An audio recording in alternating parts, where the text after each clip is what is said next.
বেশ কয়েকদিন ধরে ডিবিটি লিঙ্ক, এই কাগজ জমা দাও, ওই কাগজ জমা দাও, এই ফর্ম তোলো, ওই ফর্ম তোলো, এই সমস্ত কিছু নিয়ে এত জড়িয়ে আছি, মানে জড়িয়ে একেবারে জর্জরিত হয়ে গেছি। আর ভালো লাগছে না। তাই আজ ছিল তো 19শে জ্যৈষ্ঠ, আমরা দুজনে মিলে চলে গেছিলাম লোকনাথ মন্দিরে একটু পুজো দেওয়ার জন্য। এই মনটাকে যদি একটু শান্ত করা যায়। তার ওপরে সকাল থেকে আজকে যা গরম পড়েছে না, আর টেকা যাচ্ছে না। মন্দিরে এসেই আগে পুজো দেওয়ার ব্যবস্থাটা করে দিলাম, কারণ আমি ঠাকুরের জন্য ফল মিষ্টি সবই হাতে করে নিয়ে এসেছিলাম, সেগুলো সব দিয়ে দিলাম। তারপরে দেখলাম অঞ্জলি দেওয়ার প্রচুর লম্বা লাইন, তাই ধূপকাঠি আর মোমবাতি এনেছিলাম, সেটাই ঠাকুরকে দেখিয়ে একটু আরতি করে নিলাম।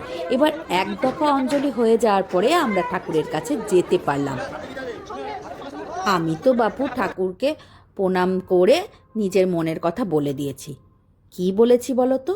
এই গত 1 মাস ধরে যে চাপটা আমাদের সকলের মনের মধ্যেই হচ্ছে, সেই চাপটা যেন ঠাকুর আর নিতে না হয়, আমাদের সকলেরই যেন ঠিক মতন সব কাজ হয়। তাহলে চলো, পুজো তো দেওয়া শেষ হয়ে গেছে, দেখা হচ্ছে নেক্সট ভিডিওয় আবার একটা নতুন গল্পে নতুন জায়গায়। টাটা।